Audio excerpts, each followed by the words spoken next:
Assalamu alaikum, la perlerie. Bienvenue sur Douce Perle Kalimat, l'endroit où on papote de tout ce qui nous fait du bien, que ce soit des faits de société, du bien-être, de la féminité et bien sûr de notre élévation en tant que femme musulmane. Donc si la vibe te plaît, n'hésite pas à t'abonner et à nous rejoindre. Alors ça faisait un moment que je voulais faire cette vidéo, mais comme on dit, mieux vaut tard que jamais. Ces dernières années, on a assisté à plein de divorces sur la place publique et pour la plupart, ce sont des séparations qui nous ont un petit peu choqués parce que on s'y attendait pas tout simplement. On regardait, on suivait des couples sur les réseaux sociaux qui nous montraient de la joie, de la complicité et surtout de l'amour.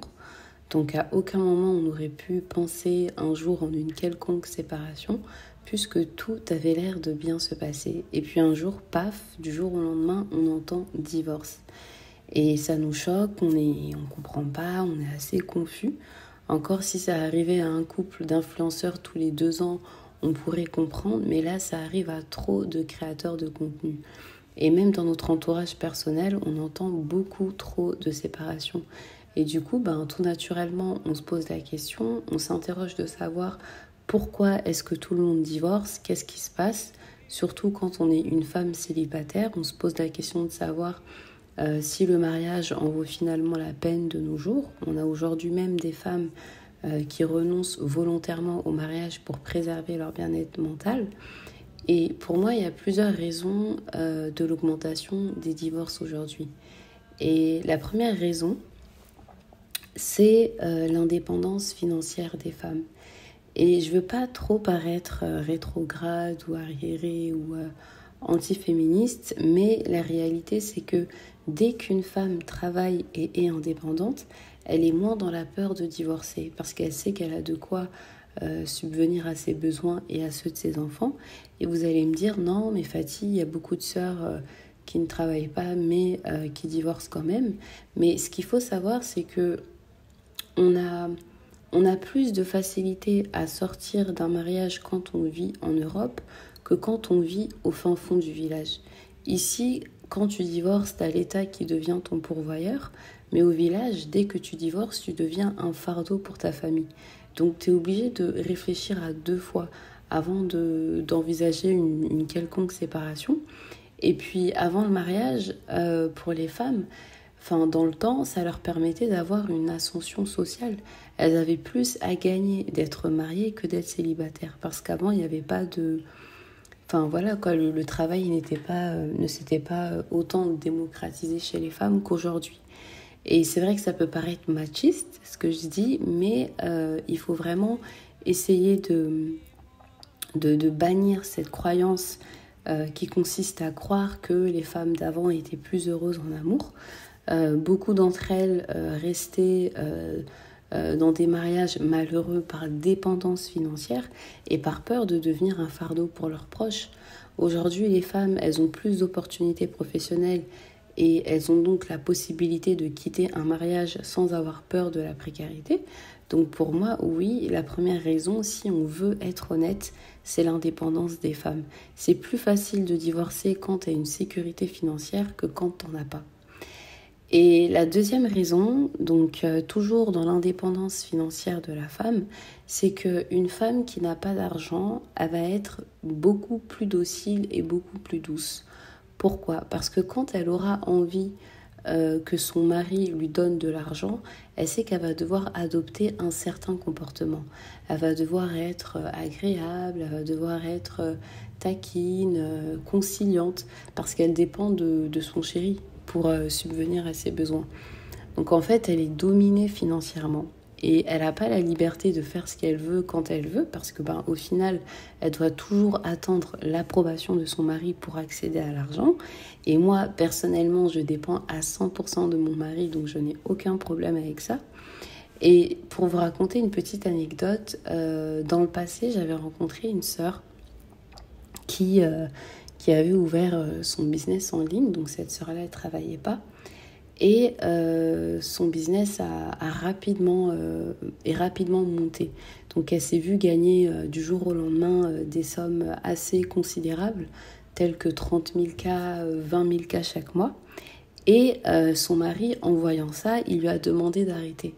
Et c'est vrai que nous, on était quand même dans une incompréhension quand même assez considérable. Et on s'est dit, attends, mais malgré tout l'argent que tu arrives à gagner, lui, il veut quand même que tu arrêtes. Et finalement, cette sœur, elle a arrêté. Et je vous raconte cette anecdote pour que vous preniez conscience que même les hommes sont au courant de ces dynamiques-là. Et ce qu'on ne dit pas assez souvent, c'est qu'il y a beaucoup d'hommes qui regrettent le temps où leur rôle il était plus clair et où les femmes, elles étaient plus dépendantes d'eux. Ok, ils comprennent qu'une femme qui a son propre argent, elle n'a pas besoin de jouer un rôle pour obtenir ce qu'elle veut, d'accord? Alors que les hommes aiment ça, ils aiment voir une femme qui use de ses charmes pour pouvoir parvenir à ses fins, une femme qui joue un rôle pour pouvoir obtenir ce qu'elle veut. Et c'est là que la dynamique, elle change totalement parce que quand tu es indépendante financièrement, tu prends du pouvoir au sein du foyer, pas par rapport à ta féminité, mais financièrement, tu as plus de pouvoir. Et tu te retrouves plus dans une position où tu es en dessous de ton mari, tu te mets à sa hauteur et forcément, quand il n'y a plus cette hiérarchie financière, en tant que femme, tu vas vouloir imposer ta vision et du coup, ça amènera plus de tension dans le couple. Parce que plus tu as besoin... parce que tu n'as plus besoin d'être douce et agréable pour obtenir ce que tu veux. Donc, automatiquement, qu'est-ce qui se passe? Tu l'es moins. Tu n'as plus besoin d'être docile, donc tu l'es moins. Et c'est là que très souvent, la relation, elle commence à basculer. Parce que la dynamique de couple, elle change complètement, d'accord? Donc, au lieu d'un équilibre basé sur l'interdépendance, on arrive à une confrontation d'égal à égal. Et ça, ça mène souvent plus au clash qu'un mariage épanoui. Je ne sais pas si vous comprenez un peu ce que je veux dire. Et j'ai l'impression que ça peut ouvrir une porte à la séparation. N'oubliez pas de mettre des likes, n'hésitez pas à commenter, à me dire aussi ce que vous en pensez. N'hésitez pas à partager la vidéo si en tout cas ce que je dis vous plaît. La troisième raison pour moi, c'est que le divorce n'est plus vu comme une calamité. Là où avant c'était une honte, c'était un échec, aujourd'hui j'ai l'impression que le divorce c'est plus un tabou en fait. D'accord, je dirais même que le divorce il s'est démocratisé. D'accord, il est plus perçu, il est plutôt perçu comme une solution acceptable en cas de désaccord, alors qu'avant, la pression sociale nous poussait à rester ensemble quoi qu'il arrive. Et du coup, ça fait que aujourd'hui, les gens n'ont plus honte de divorcer. Ok, ils voient ça juste comme une épreuve de la vie et ils continuent d'avancer. Et ce changement de vision qu'on a aujourd'hui du divorce, ça fait que les gens divorcent de plus en plus. La quatrième raison pour moi, c'est les réseaux sociaux et les tentations extérieures. Aujourd'hui, on vit dans un monde où les plateformes comme Instagram, comme YouTube ou comme TikTok rendent les opportunités de distraction et d'infidélité plus accessibles. Et malheureusement, ça fragilise nos relations parce que aujourd'hui, il faut le dire, le dehors, il est très très très dangereux. Il y a de plus en plus de femmes qui sont célibataires. Les femmes, elles sont beaucoup plus nombreuses que les hommes. Et en plus de ça, elles veulent toutes se marier, d'accord? Donc quand je dis que le dehors il est dangereux, c'est que les femmes aujourd'hui elles misent tout sur leur beauté pour pouvoir attirer à elles l'homme de leurs rêves, d'accord? Et c'est pour ça que c'est important de se marier avec des hommes qui sont pas sur les réseaux sociaux, et je dis pas ça par jalousie mais par stratégie, d'accord? Parce que sinon dans le cas contraire il va passer son temps à regarder les femmes et ça c'est leur plus grande tentation, d'accord? Parce que le prophète sallallahu alayhi wa sallam l'a dit. Donc un homme qui est sur les réseaux sociaux H24, pour moi il va forcément un jour ou l'autre regarder des femmes quoi. Et le danger, et qu'est-ce qui va se passer, c'est que il va commencer à te trouver moins belle, il va commencer à te trouver moins séduisante, dans son esprit, il va commencer à te comparer avec les autres femmes, et du coup, tout naturellement, il va commencer à voir tes défauts. Et ça, là, ça va faire qu'il va avoir moins de considération envers ta personne et surtout envers ta féminité. Et je me souviens d'une parole d'un cher qui a dit une vérité tellement profonde que plus un homme regarde d'autres femmes et plus l'amour qu'il porte à sa femme diminue dans son cœur. Et pour moi, c'est exactement ce qui détruit aujourd'hui les couples. Un homme, quand il commence à détourner son regard de sa femme pour s'attarder sur d'autres femmes, il la dévalue dans son esprit. Et il la voit plus comme cette femme précieuse qu'il a choisie, il commence à la déconsidérer et là, tout commence à basculer. Parce qu'il va commencer à te faire des petites remarques. Pourquoi est-ce que tu fais pas ça? Pourquoi est-ce que tu fais pas tes ongles? Pourquoi est-ce que tu fais pas cette coiffure? Et souvent, on se dit, en tant que femme musulmane, moi, je suis à l'abri de ça parce que mon mari... il n'aime pas les femmes qui portent des perruques, il n'aime pas les femmes qui ne se préservent pas, qui se dénudent, qui font des injections, etc., etc. Mais ça, c'est vraiment faux, les filles. Et ça, il faut vraiment qu'on puisse sortir de cet imaginaire collectif-là en 2025. N'hésitez pas à mettre des likes, n'hésitez pas à partager les sœurs. Je vais vous raconter une petite anecdote là qui me vient à l'esprit là en vous racontant ça. C'est une sœur que je connaissais et cette sœur, elle était mariée à un frère qui vraiment donnait l'air d'être très très très religieux. Donc il avait une longue barbe, sa barbe elle lui arrivait jusqu'à la poitrine, il était tout le temps en camis, il partait tout le temps à la mosquée, il assistait souvent à des assises de rappel, etc., etc. Et du jour au lendemain, ce frère-là, il a quitté sa femme pour une femme qui était totalement opposée à sa femme. Donc c'est une femme qui mettait pas le jilbab, c'était une femme qui mettait pas le hijab, c'était une femme qui était totalement à l'opposé de sa femme. Et alors que c'était quand même un frère qui disait à sa femme de ne pas mettre de manteau par-dessus son jilbab parce qu'on voyait ses formes. Vous voyez un peu? Donc à aucun moment, toi quand tu es en couple avec cet homme-là, tu peux t'imaginer et tu peux penser que cet homme-là puisse se mettre en couple avec une femme qui ne porte pas trop d'intérêt à la religion. Et à l'heure où je vous parle là, il est encore avec elle. Donc pour en revenir à ce que je disais, ton mari, donc en regardant d'autres femmes, il va commencer à moins t'accorder d'attention. Il va plus te regarder avec ce désir et cette admiration qu'il avait au début, et peu à peu, il va commencer à te délaisser émotionnellement. Il va commencer à te délaisser émotionnellement, mentalement et physiquement. Et toi, tu vas commencer à ressentir un vide, d'accord? Tu vas essayer de regagner son regard, de regagner son amour, mais plus tu vas faire des efforts et plus lui, à côté, il va prendre de la distance. Et c'est là que la femme, dans la position... Et c'est là que la femme bascule dans la position la plus dangereuse qui est celle de la perle cheap.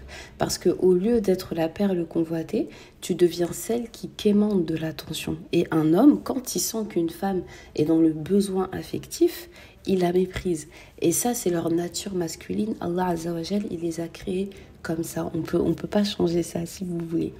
Donc plus tu vas aller vers lui et plus le rapport de force, il va se déséquilibrer. Vous voyez un peu? Et si vous regardez bien, avant, les hommes, ils baissaient le regard. Mais aujourd'hui, on a en face de nous des hommes d'une autre ère, d'accord? Donc des hommes qui scrollent des milliers d'images de femmes chaque jour. Et du coup, le plus gros problème, c'est quoi? C'est que le désir, il est plus rare en fait. Le désir, il est en libre service. Et surtout, c'est plus leur femme qui leur procure... ce désir-là dont ils ont besoin au quotidien. Ce désir-là, maintenant, ils vont le chercher chez des femmes étrangères, chez des femmes dans leur téléphone, etc., etc. Et du coup, à la longue, ton mari, le risque, c'est qu'il te porte moins d'intérêt. Parce qu'il se dit, j'ai plus besoin d'elle, en fait, pour avoir ce désir. Ou quand je la regarde, elle n'est pas aussi désirable que les femmes que je regarde sur mon téléphone. Et vous savez, j'avais lu un jour une phrase d'un homme d'une ancienne génération qui disait que eux, rien qu'en voyant un sous-vêtement féminin, ils ressentaient du désir, d'accord? Parce que, justement, ils n'étaient pas constamment exposés à des images de femmes partout. Mais aujourd'hui, c'est différent, d'accord? On est dans une autre époque, on est dans une autre ère, et l'accès à la tentation, il est permanent. Vous avez même aujourd'hui des femmes, moi ça me choque, je ne sais pas si vous, ça vous choque, mais on voit des femmes sortir avec des bayas. Alors que, je sais pas, nos mamans, elles nous ont toujours dit qu'il fallait le cacher. Elles aussi, elles ont toujours veillé à cacher ça parce que c'est très, très, très intime. Vous voyez un petit peu. Donc, pour en revenir à ce que je disais, plus un mari regarde d'autres femmes et plus l'amour qu'il a pour toi diminue. Et c'est exactement pour ça, aujourd'hui, en tout cas à mon avis, que beaucoup de mariages se détruisent. Pour qu'un homme puisse désirer sa femme comme au premier jour, il doit savoir discipliner son regard. Et c'est impossible quand on est très souvent sur les réseaux sociaux. C'est pour ça que je vous dis, un homme qui a, on va dire, TikTok, Instagram, plein de réseaux sociaux, pour moi, ce sera toujours un drapeau rouge.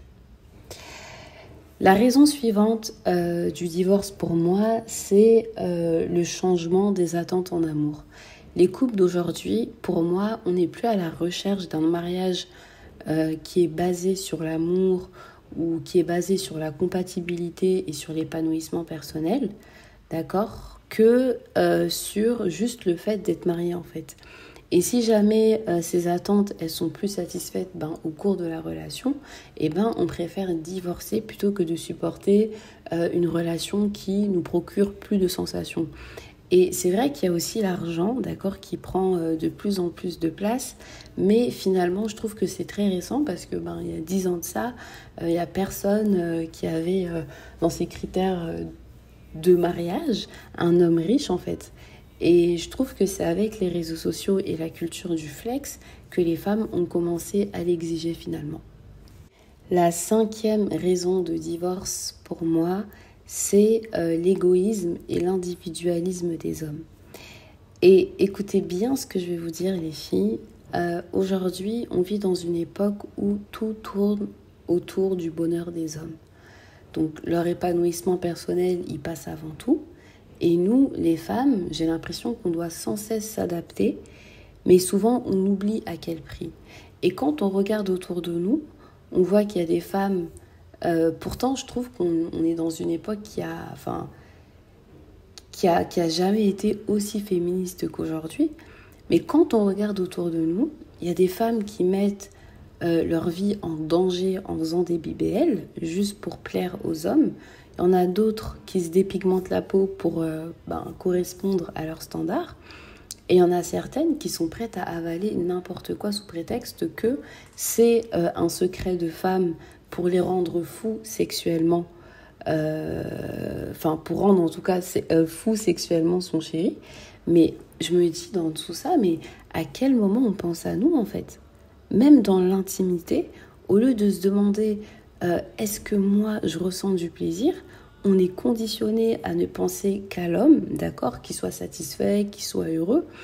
Et ce que je trouve terrible dans ça, c'est que malgré tous ces sacrifices, un homme, dès qu'il est plus amoureux, il ne se bat même pas pour son couple. Il réfléchit pas, il tente rien, il cherche pas à préserver ce qu'il a construit avec sa femme, il prend ses affaires et il part. Alors que nous, les femmes, on porte beaucoup de choses sur nos épaules, on pense aux enfants, on pense à la famille, on pense à la stabilité du foyer, d'accord ? Même une femme qui n'aime plus son mari, elle va souvent rester pour préserver ses enfants, pour ne pas exploser sa famille. Mais lui, le jour où il décide qu'il est plus heureux, qu'il est plus amoureux, il tourne la page sans état d'âme. Et ça, je l'ai encore vu récemment avec un frère qui a fait asseoir sa femme après des années de mariage, après des enfants, et qui lui a dit droit dans les yeux, « Je ne t'aime plus, je veux divorcer ». Comme si tout ce qu'ils avaient vécu ensemble n'existait plus en fait. Comme si elle n'avait jamais compté. Vous voyez un peu ? Donc je me pose la question et je pose la question jusqu'à quand les femmes, elles vont continuer à se sacrifier pour des hommes qui, eux, ne font aucun effort pour préserver leur couple? Jusqu'à quand on va accepter leur bien-être, jusqu'à quand on va accepter que leur bien-être passe avant tout pendant que nous, on s'efface en fait? Et pour moi, c'est l'une des causes majeures de divorce aujourd'hui. Pour qu'un couple puisse marcher, il faut absolument que tout tourne autour de la femme et pas le contraire. Je ne sais pas si vous me suivez. N'hésitez pas à partager, n'hésitez pas à mettre des likes. Vous voyez un peu.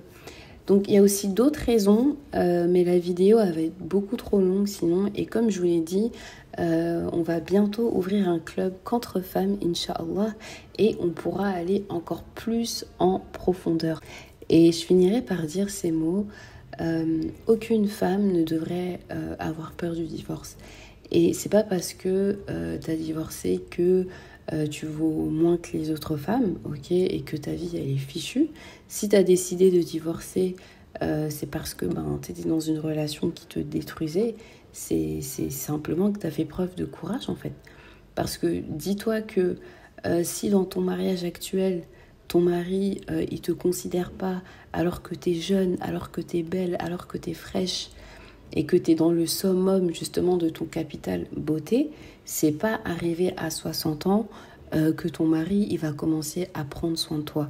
Donc moi ce que j'aimerais vraiment les filles, c'est qu'aujourd'hui on essaye de voir le mariage autrement, d'accord, qu'on commence à le voir comme une opportunité stratégique, d'accord, et même si ça se termine en divorce, il faut qu'à la fin tu puisses te dire et que tu puisses voir ce que tu as pu en tirer de ce mariage.